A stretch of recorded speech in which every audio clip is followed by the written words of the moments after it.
Hello प्यारे बच्चों, कैसे हो? आई होप बहुत अच्छे होंगे। आज हम स्टार्ट करने वाले हैं क्लास 10 चैप्टर 1 रियल नंबर्स के अंदर जो हमारी तीन थ्योरम्स हैं, थ्योरम 1.1, 1.2 और 1.3। तीनों थ्योरम्स के कंसेप्ट को समझेंगे और जो हमारी थ्योरम 1.3 है ना, मोस्ट वीआईपी थ्योरम है, उसका डायरेक्ट क्वेश्चन भी आपके एग्जाम में आता है या फिर उसके कंसेप्ट बेस आपको क्वेश्चंस जो है फाइनल एग्जाम में देखने को मिल जाते हैं। तो सबसे पहले स्टार्ट करते हैं हम थ्योरम 1.1 को कि क्या कहती है हमारी थ्योरम 1.1। ध्यान से देखना, थ्योरम 1.1 के अंदर हमारी क्या है, फंडामेंटल थ्योरम ऑफ अर्थमेटिक, कि जो अर्थमेटिक की जो फंडामेंटल थ्योरम है ना, वो क्या कंसेप्ट को शो करती है वो समझेंगे। डेफिनेशन देखो ध्यान से, every composite number can be expressed as a product of prime number. क्या कहा है यहां पे कि जितने भी कंपोजिट नंबर है ना, उनको हम एक्सप्रेस कर सकते हैं या फिर डिफाइन कर सकते हैं या फिर लिख सकते हैं प्रोडक्ट ऑफ प्राइम नंबर, कि प्राइम नंबर्स की प्रोडक्ट की फॉर्म में हम हर एक कंपोजिट नंबर को लिख सकते हैं। And these factors are unique, और जो हमारे प्राइम फैक्टर होंगे ना, वो सारे के सारे हमारे क्या होंगे, यूनिक होंगे। अब इसको सिंपल भाषा में समझ लेते हैं। सबसे पहले मीनिंग समझेंगे भाई कंपोजिट नंबर का। कंपोजिट नंबर वो नंबर होते हैं बच्चों जिसके मोर देन 2 फैक्टर एग्जिस्ट करते हो। आप कोई भी ऐसा कंपोजिट नंबर उठा लो जो भी आपके दिल में हो, जिसके 2 से ज्यादा फैक्टर एग्जिस्ट करते हो। अब उन फैक्टर्स को अगर आप फाइंड आउट करोगे ना, तो जो वो फैक्टर होंगे वो हमेशा क्या होंगे, प्राइम नंबर्स आपके निकल के आएंगे, और वो सारे फैक्टर्स क्या होंगे, यूनिक होंगे। उनके अलावा कोई भी आपका फैक्टर एग्जिस्ट नहीं करता होगा। अब इसको एग्जांपल से समझते हैं। मान लीजिए हमने क्या कर लिया, यहां पे 210 एक कंपोजिट नंबर सेलेक्ट कर लिया। अब इसके प्राइम फैक्टर निकालते हैं बच्चों। 210 के प्राइम फैक्टर निकालेंगे। सबसे पहले देखो किस पे डिवाइड हो रहा है, 2 पे, क्योंकि सबसे छोटा प्राइम नंबर जो होता है वो होता है हमारा 2।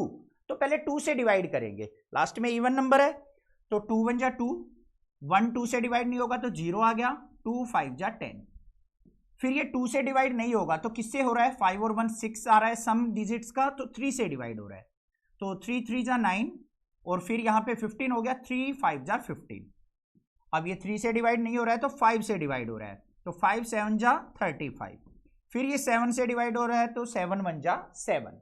अब उसने क्या कहा है कि जो हमारे कंपोजिट नंबर होते हैं ना 210, इसको अगर मुझे एक्सप्रेस करना है, ब्रेक करके लिखना है, तोड़ना है या डिफाइन करना है, तो मुझे क्या करना पड़ेगा, जो इसके प्राइम फैक्टर है ना, उनकी प्रोडक्ट की फॉर्म में हमें इसको लिखना पड़ेगा। तो यहां पे जो फैक्टर आए हैं वो क्या आए हैं बच्चों, हमारे 2 से लेके 7 तक।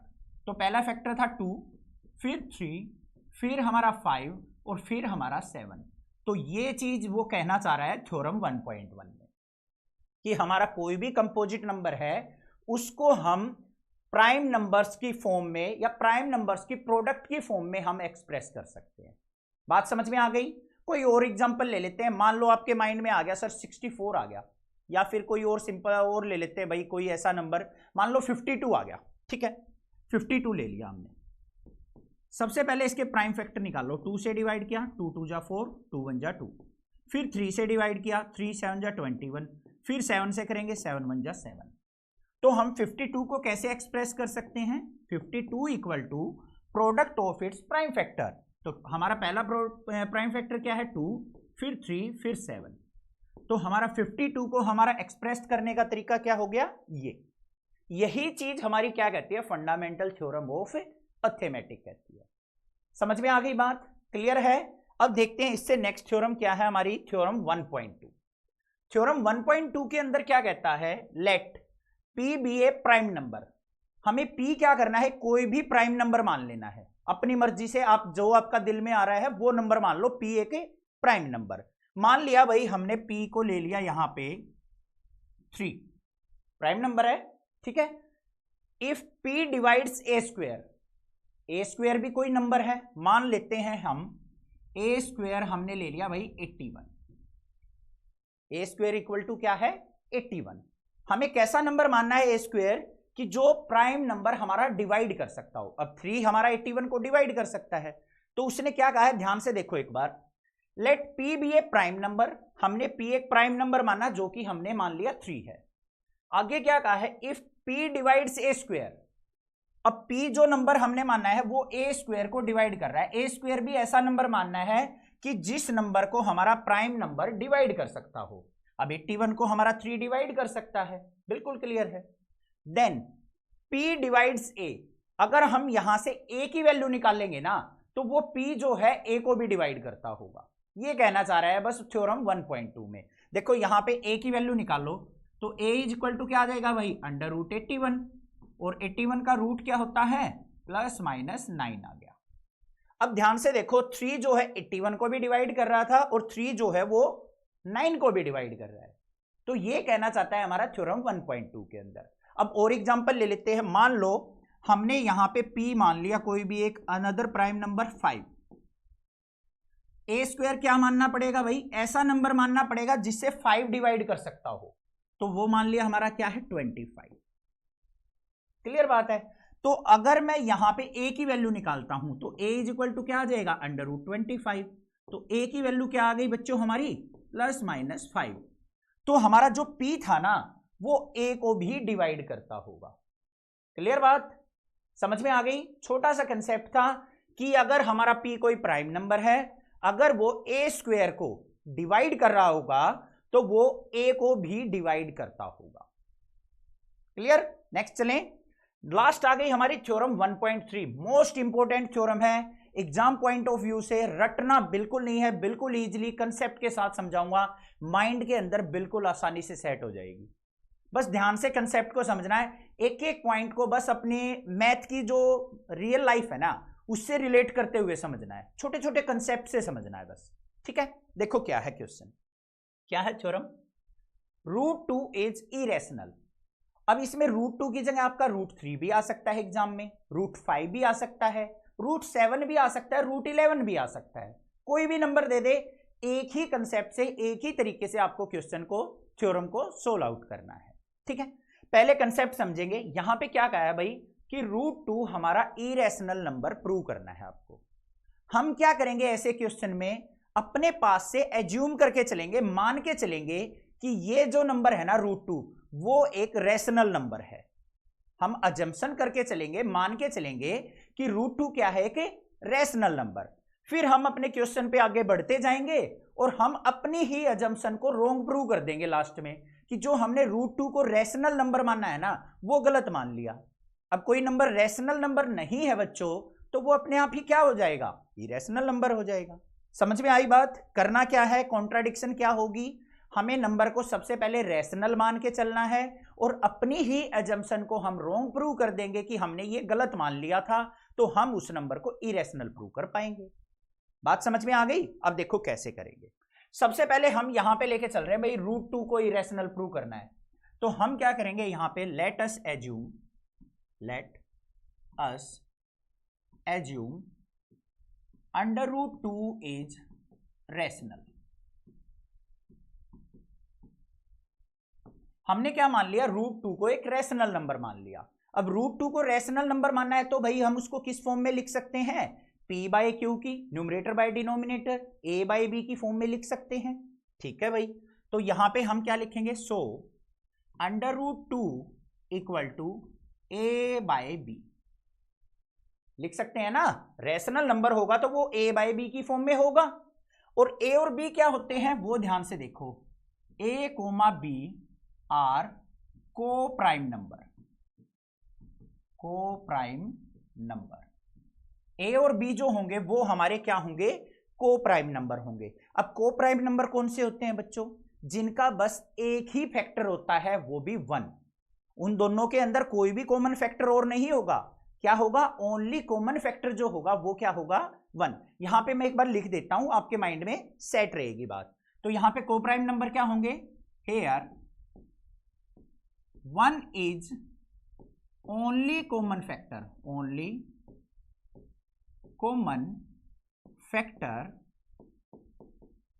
of A and B। समझ में आ गई बात। दोबारा समझेंगे एक बार बच्चों, रटना नहीं है कुछ भी। हमने क्या किया, रूट 2 को रेशनल नंबर मानना, तो हमने इसको लिख दिया भाई A बाई बी की फॉर्म में। क्लियर बात है। अब न्यूमरेटर और डिनोमिनेटर में A और B हैं, वो दोनों क्या होने चाहिए, हमारे को प्राइम नंबर होने चाहिए। मतलब उन दोनों नंबर के अंदर जो कॉमन फैक्टर होगा ना वो ओनली 1 होगा, उसके अलावा कोई भी कॉमन फैक्टर नहीं होगा। हमें क्वेश्चन के अंदर आगे क्या प्रूव करना है वो अभी बता देता हूं। हमें यहां पे शो ऑफ करना है कि ए और बी है ना, उनके अंदर अकेला 1 कॉमन फैक्टर नहीं है, और भी कॉमन फैक्टर एग्जिस्ट करते हैं। तो उसी से हम अपनी कॉन्ट्राडिक्शन को, अपनी एजम्पशन को रॉन्ग प्रूव कर लेंगे। अब देखो कैसे करेंगे, आगे चलेंगे। हमने क्या करना है भाई, इनकी क्रॉस मल्टीप्लाई कर लेनी है। √2 की b से मल्टीप्लाई करेंगे तो क्या हो गया, √2b इक्वल टू a। ठीक है, अब यहां पे हमारे पास इक्वल टू का साइन आ गया, लेफ्ट हैंड साइड भी है, राइट हैंड साइड भी है। हम क्या कर सकते हैं मैथमेटिक्स के अंदर, कुछ चीज ऐड भी कर सकते हैं दोनों साइड सेम चीज को, कुछ मल्टीप्लाई भी कर सकते हैं, या कोई और भी ऑपरेशन हम अप्लाई कर सकते हैं। तो हम यहां पे क्या करने वाले हैं, squaring both side, squaring on both side. दोनों साइड क्या कर दिया मैंने, स्क्वायर कर दिया, कोई प्रॉब्लम नहीं होनी चाहिए। इसका स्क्वायर करेंगे तो क्या हो गया बच्चों, √2b का square equal to right side में a का स्क्वायर। सिंप्लीफाई कर लो, रूट से रूट कैंसल, स्क्वायर से रूट कैंसल, तो क्या आ गया 2। b का स्क्वायर करेंगे तो 2b square equal to a का स्क्वायर करेंगे तो a स्क्वायर। कोई दिक्कत नहीं है। अब यहां पे मैं क्या करता हूं, b स्क्वायर को रख लेता हूं इधर, 2 को इधर ले आता हूं, तो क्या हो गया a स्क्वायर बाय 2। मेरे पास एक टर्म आ गई कि b स्क्वायर जो इक्वल है हमारा, वो किसके इक्वल है, a स्क्वायर बाय 2 के। तो इसका मतलब क्या है, 2 हमारा a स्क्वायर को डिवाइड कर रहा है या नहीं कर रहा है। तो यहां पे हम क्या लिखेंगे, 2 डिवाइड्स a स्क्वायर। 2 क्या है हमारा बच्चों, प्राइम नंबर, a स्क्वायर को वो डिवाइड कर रहा है। अब थ्योरम जो पिछली समझाई थी ना मैंने 1.2, वो माइंड के अंदर लेके आओ कि अगर कोई प्राइम नंबर a स्क्वायर को डिवाइड कर रहा है तो वही प्राइम नंबर a को भी डिवाइड करता होगा। तो यहां पे क्या लिखेंगे हम, bye theorem 1.2, 2 divides a, 2 divides a, कि 2 जो है वो a को भी डिवाइड करता होगा। यहां तक कोई दिक्कत नहीं होनी चाहिए, समझ में आ गया यहां तक कंसेप्ट। हमने क्या प्रूव कर लिया कि a को 2 भी डिवाइड कर रहा है, 1 तो था ही कॉमन फैक्टर, a के अंदर 2 भी डिवाइड कर रहा है, इसका मतलब a का 2 भी फैक्टर है। डिवाइड करने का मतलब यही तो हुआ। अब हमें क्या करना है, दूसरे हाफ में b का भी 2 ही फैक्टर दिखा देना है, तो उससे हमारा क्या हो जाएगा, कॉन्ट्राडिक्शन रॉन्ग प्रूव हो जाएगी। अब देखते हैं, आगे चलते हैं। क्या कहा उसने कि 2 जो है a को डिवाइड कर रहा है। तो बच्चों a के अंदर जो भी नंबर होंगे, कोई भी नंबर हो, आपकी मर्जी है, वो अगर 2 से डिवाइड हो रहे हैं तो इसका मतलब क्या है, वो सारे के सारे नंबर 2 के मल्टीपल होंगे। एग्जाम्पल के तौर पे मान लो 4 है, 6 है, 8 है, 10 है, ऐसे नंबर, ये सारे क्या है 2 के मल्टीपल। कैसे, 4 को कैसे लिख सकता हूं मैं, 2 × 2, 6 को कैसे लिख सकता हूं बच्चों, 2 × 3, 8 को कैसे लिख सकता हूं, 2 × 4, 10 को कैसे लिख सकता हूं, 2 × 5। अगर कोई नंबर 2 से डिवाइड हो रहा है तो इसका मतलब क्या है कि वो 2 का मल्टीपल है। तो हम यहां पे क्या लिख सकते हैं, so a equal to 2 multiply by another number c। c कोई भी इंटीजर हो सकता है, तो a कैसे निकलेगा हमारा, c की 2 से मल्टीप्लाई करके। देखो c क्या है यहां पे, ये नंबर, ये c कोई भी नंबर हो सकता है, हमें कोई पर्टिकुलर फिक्स नंबर नहीं दे रखा, a कोई भी नंबर हो सकता है जो कि हमारा क्या है बच्चों, 2 का मल्टीपल है। तो a इक्वल टू 2 इंटू सी लिख सकता हूं मैं। यही चीज समझनी है, रट्टा नहीं मारना है। टीचर्स क्या करते हैं, यहां पे कह देते हैं मान लो a इक्वल टू 2c। यहां पे मैंने क्या प्रूव किया है कि 2 जो है a को डिवाइड कर रहा है, इसका मतलब a इक्वल टू क्या होगा, 2 का मल्टीपल होगा। तो यहां पे c क्या है हमारा, c इज एनी इंटीजर, बस। ठीक है, a इक्वल टू क्या आ गया, 2c। अब a की वैल्यू क्या थी बच्चों, यहां पे इक्वेशन नंबर 1 मान लेते हैं इसको, तो यहां पे लिखेंगे from equation first, from equation first. तो a की वैल्यू क्या पुट करेंगे, √2b equal to 2 into C, 2c। Same काम करेंगे यहां पे भी, squaring both side, square on both side कर दो भाई स्क्वेयर। इसका भी स्क्वायर कर लिया, इसका भी स्क्वायर कर लिया, स्क्वायर से रूट कैंसल, 2 आ गया, बी का स्क्वायर किया बी स्क्वायर, 2 का स्क्वायर किया 4, सी का स्क्वायर किया सी स्क्वायर। 2 को इधर ले जाओ या फिर इससे कट करेंगे तो 2 2 जा 4 हो गया। यहां पे क्या निकल के आ गया, B square is equal to 2c square. 2 को नीचे लेके आओ तो क्या हो गया, B square divide by 2 equal to C square, ये निकल के आ गया। अब इससे आप क्या लिख सकते हो कि 2 जो है वो बी स्क्वायर को डिवाइड कर रहा है, तो यहां पे क्या लिखा जाएगा, so 2 divides B square by theorem 1.2 क्या हो जाएगा, 2 डिवाइड्स बी। 2 जो है वो बी को भी डिवाइड करता होगा, यहां पे मैंने 2 जो है ए को भी डिवाइड करता हुआ प्रूव कर दिया। तो इसका मतलब क्या हुआ बच्चों, तो यहां पे क्या लिखेंगे हम, therefore 2 is common factor of A and B, कि 2 जो है वो ए और बी का एक अनदर कॉमन फैक्टर है। 1 तो था ही, 2 भी मिल गया मुझे।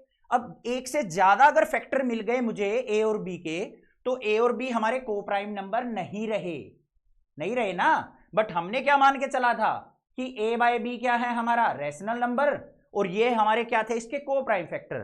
तो यहां पे तो हमारे को प्राइम फैक्टर रहे नहीं, तो यहां पे हम और क्या लिख देंगे, so A and B are not को